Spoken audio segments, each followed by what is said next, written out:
Hello friends, I welcome you all on this platform. So today we are going to discuss problem of February 1, 2024. अभी जो है यहाँ पर एक ball of mass कितना है 0.5 kilogram is attached to a string length of इतना 50 centimetre. The ball rotated in horizontal circle path about its vertical axis. The maximum tension that can string can bear is 400 Newton. The maximum possible value of इतना बताना है. तो भाई देख अपने पास में यहाँ पर देखा तो क्या हॉरिजॉन्टल सर्कल में घूम रहा है, मतलब ये इस तरह से है. और ऐसा वर्टिकल सर्कल के अबाउट इस तरह से घूम रहा है, मतलब पार्टिकल जो है इस तरह से घूम रहा होगा यहाँ पर. ठीक है ना. पार्टिकल जो सर्कुलर मोशन कर रहा है वो ऐसा अपने पास में वर्टिकल सर्कल मतलब ये हॉरिजॉन्टल सर्कल मोशन कर रहा होगा.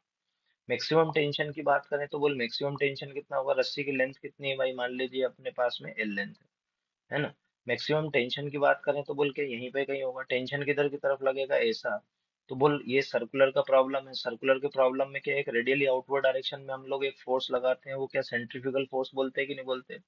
और उसका मैग्नीट्यूड कितना होता है अपने पास में M into R into omega square या M V square by R. यहाँ पर अपने को क्या निकालना है, एंगुलर वेलोसिटी निकालना है. तो हम लोग क्या कर लेंगे इसको M into R into omega square.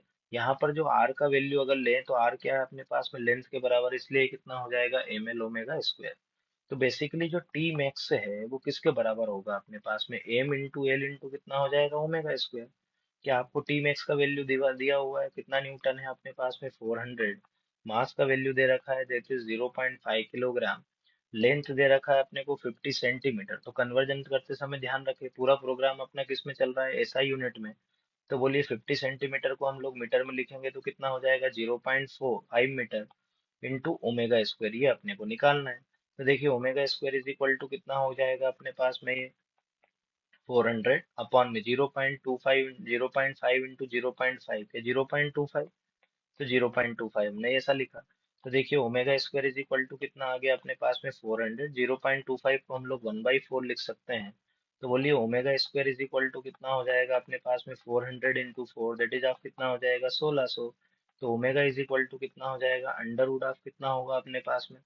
Under root अगर हम बात करें तो क्या अंडर रूट ऑफ 1600 हुआ कि नहीं हुआ. तो ये जो इससे ओमेगा का वैल्यू आएगा वो कितना आएगा 40 रेडियन पर सेकंड. कितना आ जाएगा अपने पास में 40 रेडियन पर second. And this will be your answer. Okay. Thank you very very much for your time.